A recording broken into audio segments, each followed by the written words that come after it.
Bonjour à vous tous, dans cette vidéo je vous partage une astuce pour virer le stress et retrouver une vie sereine et épanouie.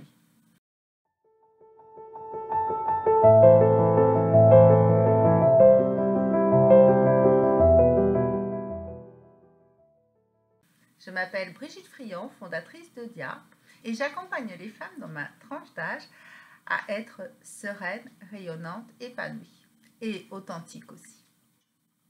Pour suivre toutes mes astuces et ne rien manquer, et pour voir aussi celles qui ont déjà été publiées, n'hésitez pas à cliquer sur le bouton sur ma chaîne YouTube s'abonner ou alors sur le j'aime de ma page Facebook.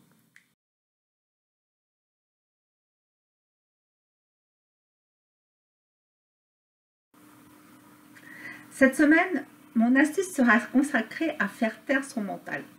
Parce que vous le savez bien, quand on est stressé, le mental se met en route et les pensées tournent comme un hamster dans sa roue.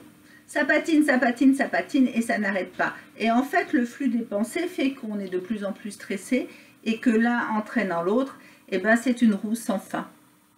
Alors, comment faire taire son mental?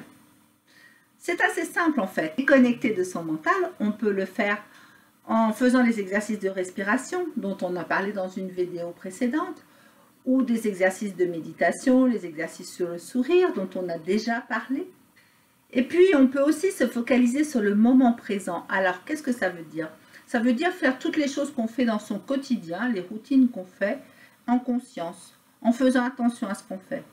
Par exemple, quand on mange un fruit, le toucher, sentir son odeur, le savourer, le laisser fondre dans la bouche, plutôt que de le manger à toute vitesse.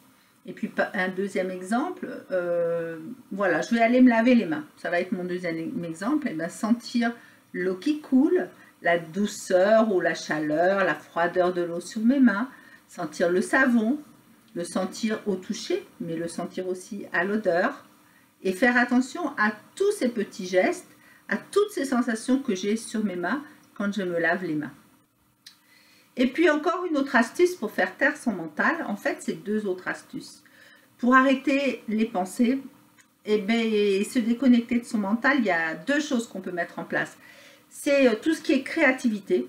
Alors créativité, évidemment, tout le monde n'est pas artiste, mais la créativité ne s'exerce pas uniquement sur les domaines artistiques. On peut très bien être créatif dans sa vie en inventant de nouvelles choses, en inventant de nouvelles façons de faire les choses, en inventant de nouvelles choses à faire dans son quotidien.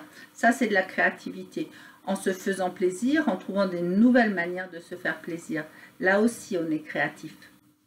Et puis aussi,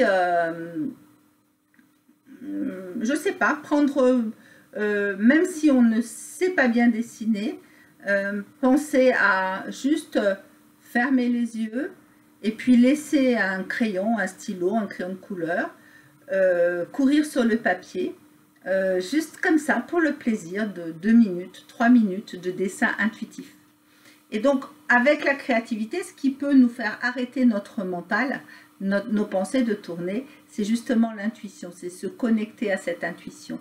Alors, on peut aussi danser de façon très intuitive sur une musique que l'on ressent, dessiner de façon intuitive.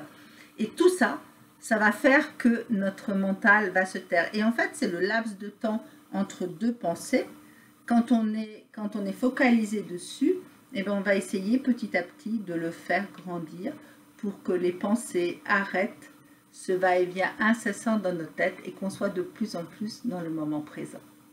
Au revoir.